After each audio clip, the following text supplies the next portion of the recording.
Welcome to you all. I love seeing your beautiful backgrounds in California. I am Jennifer Williams. I am an educator here in Florida, so on the other side of our beautiful country here.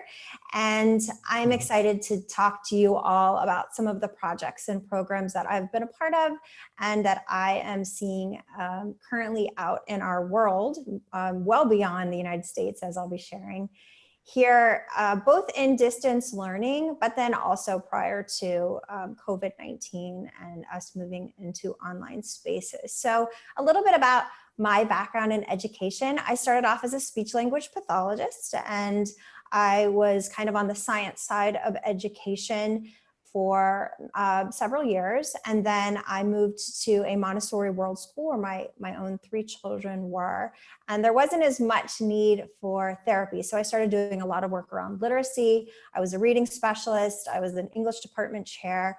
We, at that school where I was for 9 years, we had students as young as age 1 up through grade 8. And then I was the school principal.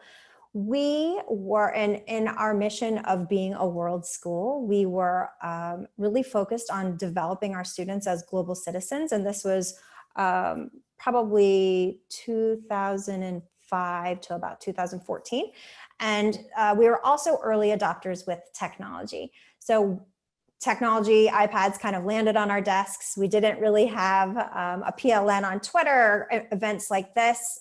People in our professional learning network to help guide the way. Definitely didn't have a rule book. And so what we decided to do was align our tech integration to our mission of developing our students in this global world. So we were able to take our students to places like Russia and China and Spain. We were able to use our iPads, different now, where we can just go on Twitter and say, I'm getting ready to do a Cinco de Mayo lesson with my students. I'd love to have a virtual exchange. Is anyone available in the next 30 minutes? And having people pop up.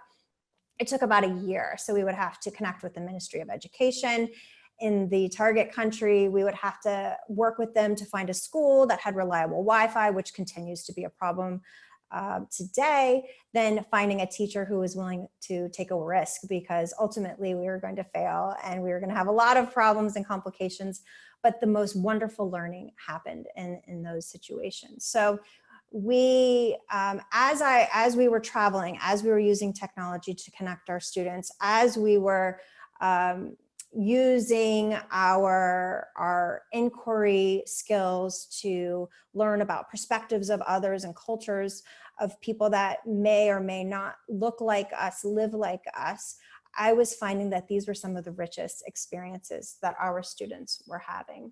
So in 2014, I left K-12 and moved to higher ed. So I'm a professor here in Florida, and I have the great privilege of working with our future teachers in the bachelor's program, and then also master's level teachers who are returning for a secondary degree. And I am an executive director of nonprofit Take Action Global, so I'll be telling you about some of my work there. And really coming out of K-12 saying, these are the types of experiences that I feel like all students should have, not just students that have the privilege to be able to have families that can afford sending them on trips around the world. Everyone should have access to this type of opportunity. So these are competencies that I continue to look at with, they're out of the Asia Society from 2005, but really still applicable to today, and especially what we're seeing right now. So as I was working with those students in my elementary and middle school, I found that, and I felt like I was doing a really great, like rock solid job. We were focused on global citizenship. We were having our students investigate the world. This was part of our curriculum from age 1 all the way up through grade 8. I was having them recognize perspectives of others and seek out those perspectives. We were using technology to communicate ideas, public speaking at every level. But what I found as I left K-12 and really started to go deeper into this work around social good, the sweet spot is kind of in this 4th bucket of taking action, which is where all of my work today is focused. So how can we support our students to not only investigate the world, recognize perspectives, communicate ideas, but to take that next step of taking action on them? So as I was doing this work here from the United States, I then started to think I need to have a better understanding of what school looks like in different parts of the world. And I'm going to tell you a few stories about some educators I've met in some programs along the way. And then I'm going to bring it back to where we're at today currently within the United States as we're looking ahead to our programming for the fall. So one of the first global educators I met, this is my now dear friend, Lois, and she is a professor in Nairobi. And so Lois had reached out to me at the time I was on the board of the directors for the International Literacy Association. And Lois said, I'm a professor here in Kenya. I have students at in a local community school with limited access to resources. Would you be able to help us get books here to our students in Nairobi? And I said, yes, of course. As you know, we as teachers, if your next door teacher knocks on your door and says, can I borrow some paper for my students? You say yes, and you find a way. I've realized since then that it's very challenging to get resources to different parts of Africa, and they end up being held up, and then basically you have to go pay to get them out of the post service. And so it's tricky, but I said yes to Lois. So I started wanting to know more about her school there and understanding really the root cause to why they had limited access to resources. So I asked Lois to send me a photo of her classroom. And in my mind at the time, I imagined and made assumptions that her schools there probably looked a lot like ours did here in Florida, with walls and ceilings and tables, but just limited access to resources such as Wi-Fi and technology and iPads. So Lois sent me this photo, and I regrettably, my first emotion in seeing this was just despair and sadness. And so this is a classroom at the school that is in her neighboring community there in the Kakuma refugee camp. And so these students walk long distances to come to class each day, and their school is a chalkboard propped up against a crooked tree. You see there's a chair there. Lois later told me that a teacher may or may not come. If a teacher is not able to join for class that day, one of the older students or maybe more spunky students will jump up and be the teacher. You can see a lot of the students do not have clothing, they do not have shoes, and they in fact do have limited resources. And so I started to try to understand what is the motivation for these students to come to school, considering motivation for our own students here in the United States, watching my own 3 kids as they had distance learning and just needed to click in for attendance. And how are they achieving these high levels of engagement and motivation? And so I learned that these students, for them, school represents hope. And school represents opportunity. And so for a lot of them, this is their only meal for the day. They would come and get food. If there was leftover food, they would take it back to their home. But they were excited to get to school. So I continued to learn more about them. That kind of started my relationship with Lois many years ago, and we're partnering on all these projects now today that I'll share with you. But that started my interest in wanting to learn what school looked like around the world. And if I was really going to do the work of social good and global education, that I needed to have a better understanding. So the next program and country of education that I learned about was Bangladesh. And so knowing very little about this small country that was about the same size geographically as my state of Florida here, and you can see the population difference, just extraordinary. So incredibly overpopulated there in Bangladesh. And this is my friend Yusuf. So meeting Yusuf, he was here in the United States on an internship, and I was like, can I have an hour of your time? I just want to learn about school and education in your country. And so Yusuf told me, and later shared these photos, that in Bangladesh, similar to in Kenya, School represents hope. School represents privilege and opportunity. And so his classrooms did look a little bit more similar to ours. They did have walls and they had ceilings. You can see here a typical class has 150 students, multi-age, and very limited access to quality lighting, quality air, quality sound. One single teacher in the front of the room doesn't have a microphone like we would have in our classrooms of a size that large. If you don't get there on time, you traditionally would sit outside and you might not hear. If you're not able to hear, then you go home at night and you learn from your parents. But you can see these classrooms are packed. And for these students, they are committed to their education. So the final program, also in Africa, that I wanted to share with you, another person that has become quite just an inspiration to me in Nigeria, and this is my friend Jacob. So Jacob, like Lois, had connected with me on Twitter. He sent me a message and said, I see that you're involved in work around literacy. I'm doing a project with students in my local area and we need resources. And so jumping on a call to learn more, I found that Jacob is a young law student. At the time, I think he was about 22, and Jacob had come to this new area in Nigeria and found that the students that were leaving the K-12 program there were coming out without the skills they needed to be employable. And so what Jacob did as a law student, again, not trained as a teacher, is he created a nonprofit group of law students. So we had 35 law students that were going out into the local community schools, taking half of the students. So in a typical classroom, there would be 80 students. So he or one of his volunteers would take half of the students, so about 40 students, bring them into a room, very little resources. You see that they do have structure in the form of ceilings and walls and floors and tables, but no Wi-Fi. Sometimes he would use his phone if even that worked. And so I said, Jacob, I would love to help you and I'm here to support. But I found that it's very hard to get resources to Africa. What I can help you with is professional development. So he took me up on that offer. We scheduled a call for, I think it was 3 weeks from that time. And it was during my lunch break on a Friday at noon. And so Jacob sent me a message. I remember that day. This was several years ago now. And it was 10 a.m. my time. And he said, Dr. Jen, they're very formal.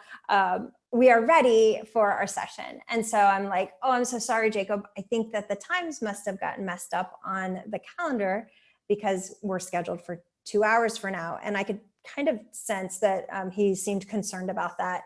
And I later realized why. So when I joined at noon, Jacob and his law students were gathered around his one almost broken laptop in their best clothes. And they were basically hanging on every word I said. And what I found from Jacob after we had done our 1 hour session on talking just about best practices and instruction is that he and his group of law students had paid for a bus to go to a community that had reliable Wi-Fi at an internet cafe. They had paid then for their hours of internet connection, which, broke my heart that he had to pay extra. So we figured that out. But he and his law students, again, the same feeling that I have seeing this is what professional development looks like for him and his friends, and that they couldn't wait to learn and to engage. And how can we find ways to do that in not only in-person classroom environments, but in online spaces as well? So as I mentioned, I teach at the university, and I started teaching on site years ago, and then quickly moved to online because most professors don't prefer, at my university at least, to teach online, but I love it. So I've been able, it's almost like this challenge, I've been able to work with my students and to continue to develop strategies for engagement and communication as well. So A little bit after I met with my new friends and started to kind of see this world of education in a new light. And so I had left, when I left K-12, I thought, this is it. This is what I feel like this could be the game changer in education. How can we empower students and teachers to really take action on their passions and make a difference in the world? So this engagement cycle of learning, developing skills, and then applying those skills out purposefully, and then continuing to develop and share. And what I found was I would put in these sessions, I would go to conferences, and maybe one or two people would come, because people just really were not seeing the value in global citizenship and in social good at the time. And they were like, that's a nice to have. I need to focus on, I have standardized tests, I have parent concerns, I have student classroom management issues. That's just something extra that I'm not able to do.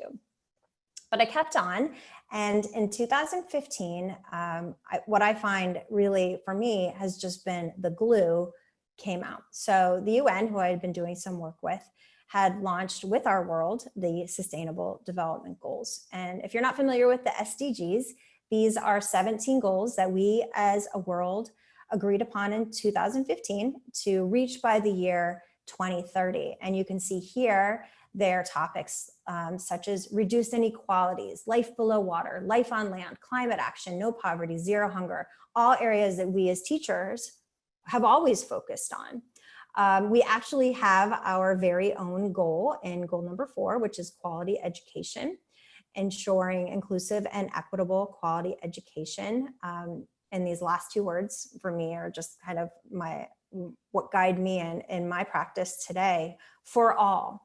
And as in the last several years, especially as we have started to see this push for accessibility and equity in education, it's all linked back to this goal that we as a world have. And so how could we then use these SDGs as a framework to support our teachers to take action? And I'll show you a few of those ideas as we go along. So seeing the SDGs and thinking this could actually be it. I don't know if it's the bright colors or the icons or the connections that teachers can see to standards and curriculum, but something about these goals I feel like can make the difference. So I was at a conference back in 2015 called the Global Education Conference in Philadelphia, and I was with another educator, and we said, we need to reach out to the UN. And so we did that with a tweet. Interestingly enough, they responded and said, we're interested in finding out that information on that as well. Would you come to the UN? And we did that. And they met with 4 of us at the time and said, would you be willing to organize as a task force for a year to better understand the role of the SDGs in the classroom? And we said, yes, we'd love to do this, but we are 4 North American educators. We need more people as a part of this conversation if we're talking about quality education for all, everyone, anywhere on the planet. And so we left that day, we got a hashtag Teach SDGs. We started to put it out to really just develop awareness that the goals even exist, because most people in our world don't know that they're there. And we went from 2 to 4 to 17 to now we're 40,000 educators that are working each day to bring the goals to classrooms. And for a lot of the teachers I talk to, these are the goals and this focus on social good and social activism that return them back to their why, to the why that my university students come so clear in knowing I want to make a difference in the lives of students, which brings me back to why I got into education. But these teachers reconnecting with purpose through practice. And so a few programs that are out there that I've been working on recently, this is our team in Tanzania. So we're leading several programs. One is with Jane Goodall and the Roots and Shoots program. If you've seen the new movie, The Hope, that was released last month, at the end of the movie, you'll be able to see our school. So this is one of our schools in Tanzania. The gentleman on the right, his name is Merlin. This is Jane Goodall's grandson, and on the left is John Paul, our teacher. And so I work with them every week, and they are bringing the SDGs to these students in remote areas of Tanzania. And so I do all my teacher training via online learning and through distance learning. And so you can see here, I just always put this picture in when I talk about anything around our project, because this is their classroom there in Tanzania. And I was talking to John Paul one day, and he was distracted and looking around, and I was like, what's going on? And he said, these monkeys, they're all in our lunch boxes. And so you can see, like, in the distance, these monkeys that were getting into the students' food. So just learning in school looks so different in different spaces. But these are our students that are working through a design process in creating pitches around one of the SDGs that now the school's been closed for a few months, but we'll come back to it. So this was right before we closed. And so you can see them working through that process too. That was a picture. That was, I think, one of the days that Jane Goodall was there filming. So another program that we're involved with, and then I'll share some connections to education here and what we're looking at. This is a program that we've developed called Project Kakuma. And so that school that I was telling you about years ago with my friend Lois in Kenya, and how she had shared that picture of those students with the crooked tree and the chalkboard. So what we've been able to do, and we launched just February and then it closed a few weeks later, is we set out to open schools in the refugee camp. And so my colleague, Kunta, he's in Belgium, he had several years ago started sending his laptops to Kakuma. And then he started teaching these teachers, much like I was doing with Jacob in Nigeria. He started teaching these teachers on how they could work with their students. And then as teachers started to hear that he was doing this, they started volunteering as well. And so I think now we have about 400 teachers that are teaching for free and giving their time to teach these students in Kenya. So here, this is in February when we were building out our school. This is the day of the launch. You can see here's Lois back together again. These are our teachers that we were working with. And some of them had never even turned on a computer. So we had all of these sessions planned for them and kind of needed to start over, seeing where skill development was. You can see the goals on the wall. So as we started working with the students and understanding that we were going to need to back up a little bit, Kun messaged me while he was there. I was here because I was doing some work in Chicago. And so I wasn't able to go. And he was like, we need to figure out a plan for our program tomorrow with the students. We're not going to be able to use the computers. And so we said, let's have them do a collaborative activity and they can build paper airplanes. And we thought it'd be quite simple. So you can see here the students and flying their paper airplanes. Kun later that night, exhausted and emotional, messaged me and he said, of all the students that built the paper airplanes, not one had ever done that before. So this was their first time building a paper airplane, which our children here, I mean, this is something we do all the time. So how can we create those types of experiences for students of the world and involve our students in the process as well? So we were named, our school in Kakuma, one of the top 16 schools of the future by World Economic Forum and also UNESCO Prize for Innovation in Education.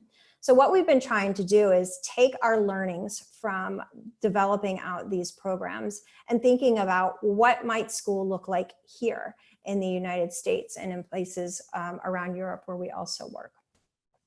Something for us to consider as we now have this new opportunity to build out programs in creative and innovative ways is we start to think about population here within the United States. And so when we see classrooms like in Bangladesh, where there's 150 students, and we think about our classrooms here that are already, I know when I started teaching over 20 years ago, my first class, I had 11 students. By the end, I had 35. You know, they're growing, they're bulging. And so what might our planet of 9.7 billion people look like in terms of education? And so I really believe that this opportunity we've been given is allowing us to have new dialogues on teaching and learning in school and work. So if you think our students go through education, and then there's this cutoff from what school life looks like to what work life looks like. And how can we kind of start to mold and shape those to where they all can be one and the same. So thinking about how work looks for our students in the future, and boardrooms look much more like chat rooms. One of my heroes, the Prime Minister of New Zealand, Jacinda Ardern, I was at the UN, I think it was 2 years ago now, for Global Goals Week, and she was there. She was the keynote speaker for the Social Good Summit where I was. And that same week, she being only the second official in office to run a country to have a baby, brought her baby to the General Assembly Hall. So thinking in terms of new gender norms and how those are going to be changing as our students enter the workplace. And innovations that they're going to be encountering as well. So this is actually in California, probably not too far from where you all are. This is a nonprofit organization that can build 3D printed homes in underserved areas. This is a home, they were building a community in El Salvador, and those homes can be printed in less than 24 hours for under $4,000. So our students that are going to be entering a workforce that is really centered on empathy and designing for the people that are facing the challenges and problems. So we're seeing this. We're seeing that we are now facing and will continue to face globalization, increased inequalities, environmental instability, political uncertainty, and urbanization in our areas, even here within the United States. And how can we adjust? How can we pivot in our classrooms and in our programs? So for me, what I'm seeing in some of these most innovative programs that I'm involved in around the world is we're starting to see this space around humanity and empathy, and then the collision of technology and innovation to have this overlap of social change. So what if we were to look at education through the lens of social change? My daughter, my youngest child, my 14-year-old, she goes to a program. It's a really innovative school. It's called the Service Learning School. It's on a nature preserve. She goes, so as an adolescent, she goes to school from 10 in the morning till 3 in the afternoon. And she has the first 20 minutes, they come together as a community and do a group mindfulness activity. Then they break and they have 4 core periods per day that they're doing in online spaces. So they use a tool called Edgenuity for their core classes. It's almost flipped. So they're using online learning spaces for content, and then their time together that they're working, collaborating, innovating is all around service learning. And then, so when they moved to distance learning, they didn't miss a beat. And so they were doing all of their learning online at home, and then they would use collaborative spaces to continue their social good work. So when I talk to teachers about this, and even how I feel oftentimes is, but I'm just one teacher, I'm just one principal, I'm just one school. How do I possibly make the difference that I want to see in this world, in our educational system? And for me, what I found in working with thousands of teachers through some of the projects that I'm going to share with you, it's really about collective action. It's forward motion and finding ways that we can take those small steps to making large impact. So for us as teachers, so if your training is like mine in traditional education, social good has kind of been a little bit out of our realm. And that's because social good was reserved for social work. And so looking to social work and their definition of what social good means, services or products that promote human well-being on a large scale.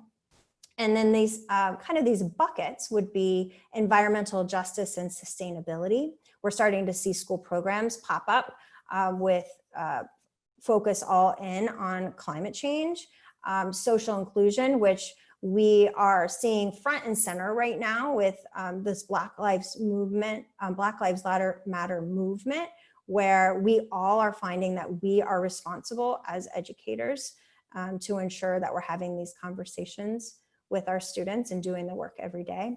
And peace, harmony, and collaboration.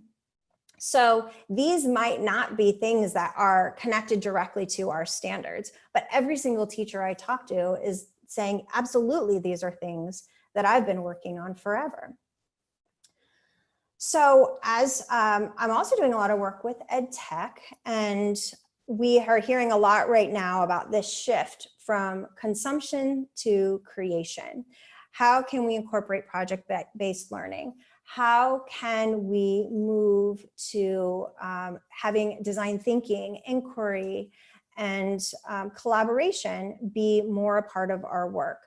We are seeing in these online spaces this opportunity to not just have schedules 8:30 to 9, 9 to 9:30. How can we establish work plans with our students to allow them to have more ownership over their schedules and the work and learning that they're doing?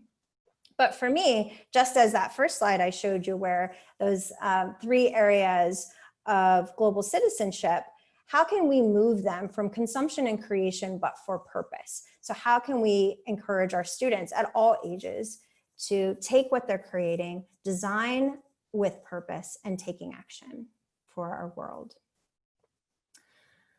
All right, so I'm going to share 2 projects that I've been doing in the past year in online spaces, and talk about some of the practices that the teachers have been using in online learning that might apply to what you're doing in your schools. So this is one of my students, my former students. Her name is Amy, and Amy was one of my university students.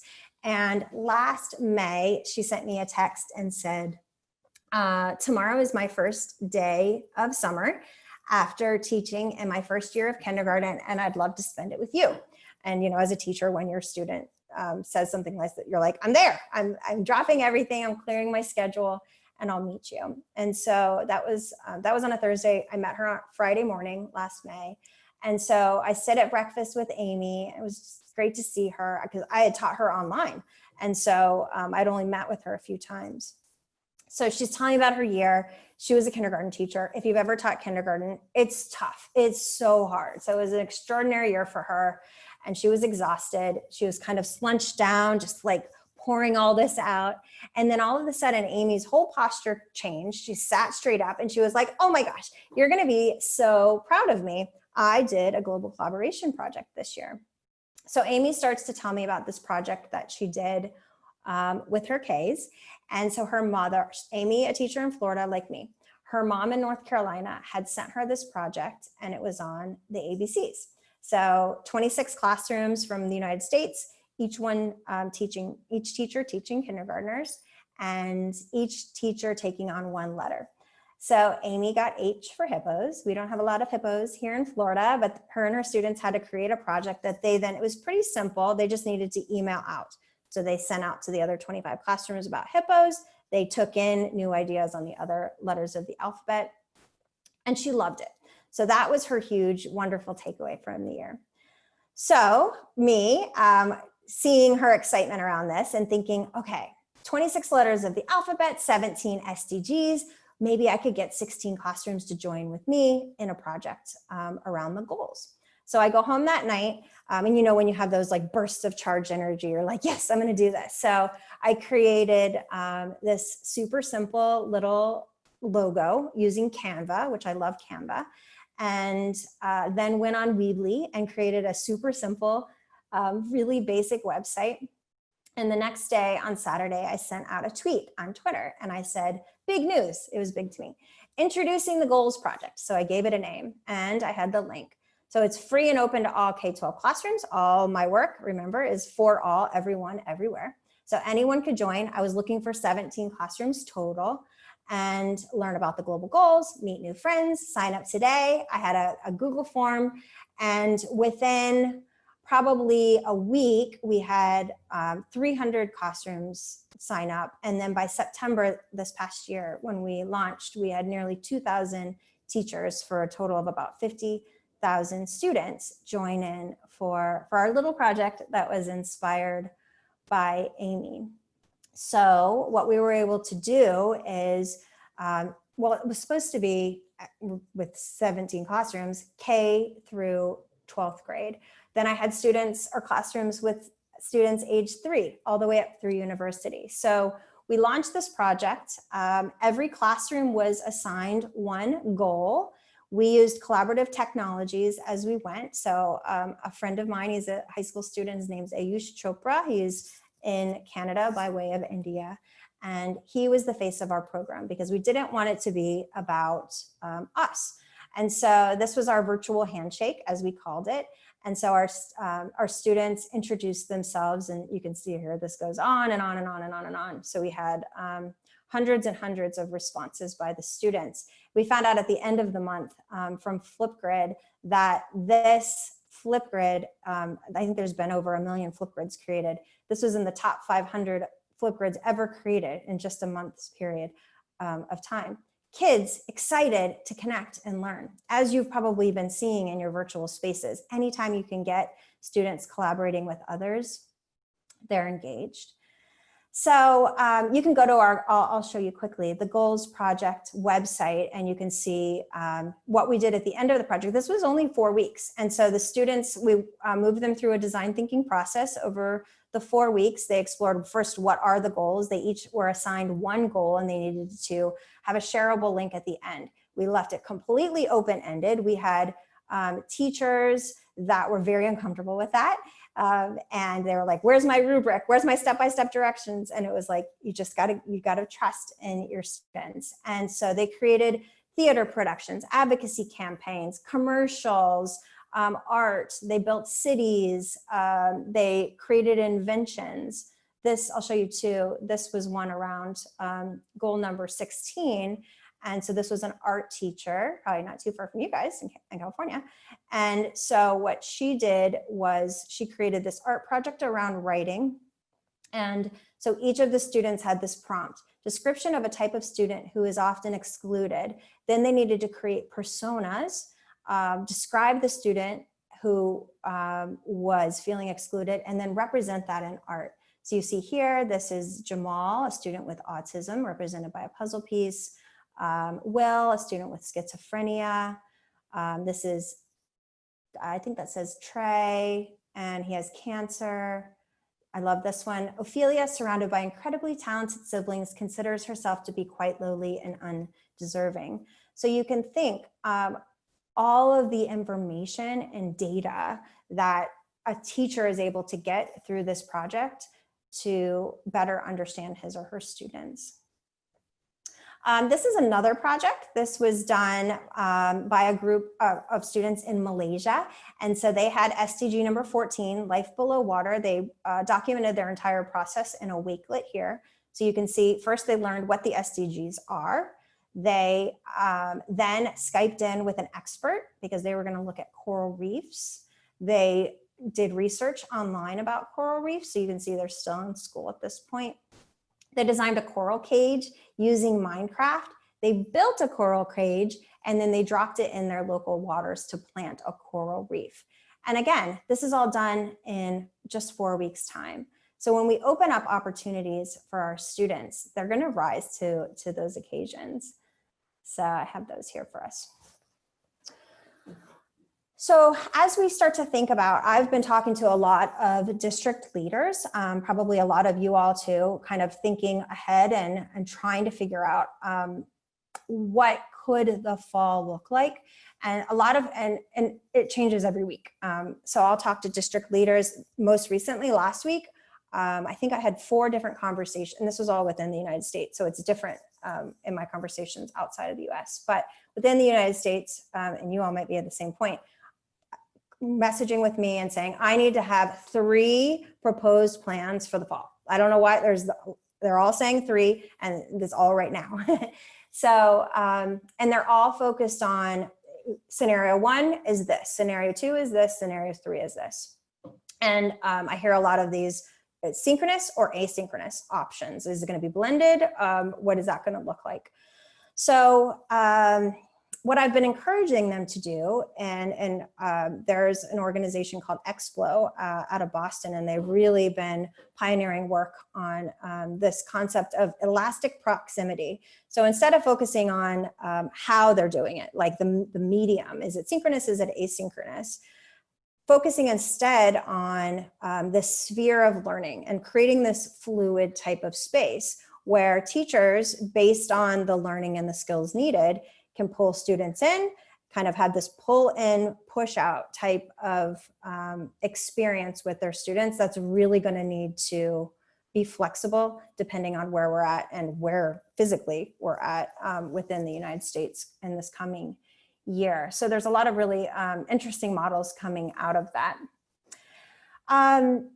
Two things that I wanted to share, and I know we're going to come to time here, is with these projects and even with the work that you're doing as you're making these decisions, is looking, a lot of times people have been looking to the design thinking process. I've been really interested in using the human-centered design process, so the 3-phase approach with inspiration, ideation, and implementation. And that's how all of our projects are developed. Another one that you might want to look at too, and this is one we just did, we kicked it off in March, on March 1st. Everyone went into distance learning by mid-March, so it was really interesting, but we were already online, so we were set up for it. And so we had an 8-week project that we partnered with the UN, WWF, and NASA. And so our whole project, which could be a school program, was based on these levels of inquiry. So UN, it's their 75th anniversary, and the Secretary General is pulling out to the world, what kind of world do you want to create, specifically looking at youth. So we use that question to guide our 9-week inquiry, looking at our areas of social awareness, social inclusion, environmental justice, and innovation for opportunity. So moving from levels of self, local, earth, and then when we were at the end, we were with NASA for universe. And just like with the goals project, we were able to have all of these different learnings from students taking action. Here's the Undersecretary General, we had a Take Action Day at the end. So students were using online spaces to share out on their ideas. So I'm gonna skip this and take us here. So I'm going to share this link with you all on all of these different projects. As you're planning for fall, we will have a new project coming up. It's called the Earth Project, and we're going to incorporate design thinking. We'll, as we are with all of our projects, focused on action and working in online spaces. So all of our projects are free, and any teacher can join at any grade level. And we'd love to have you jump in sooner if you're interested in the summer. We have teachers working with us as our action amplifiers, and so they're helping design the project. So we have some really cool things coming with that.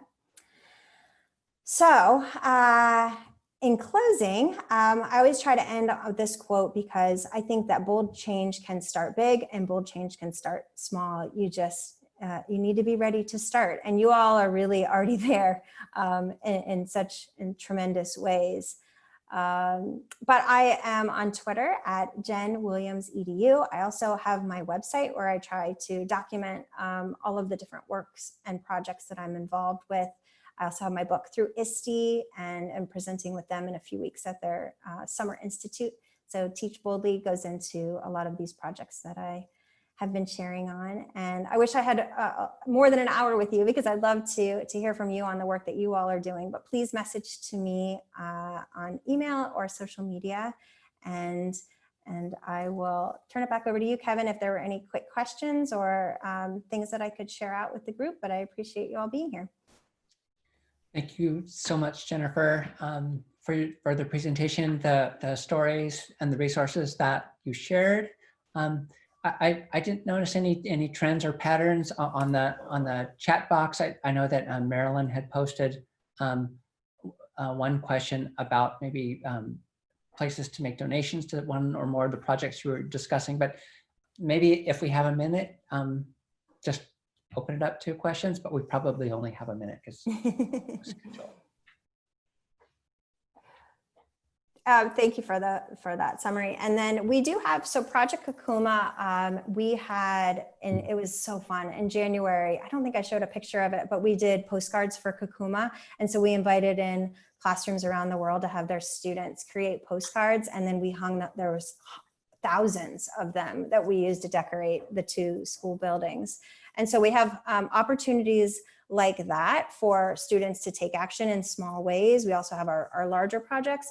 And then we do have fundraising efforts at times. Right now, well, I think the only one we have open is for Project Kakuma. So we have opportunities for teachers to donate towards pencils and art supplies, all the way up to technology and furniture. So you can check out Project Kakuma for more information on that. And we'd love for you to be involved. Really, that's for us with teachers. We just want teachers to be a part of it. And that's the best part, because the funding we can get in other ways. Really, it's just the expertise and joining with the students that we see makes all the difference.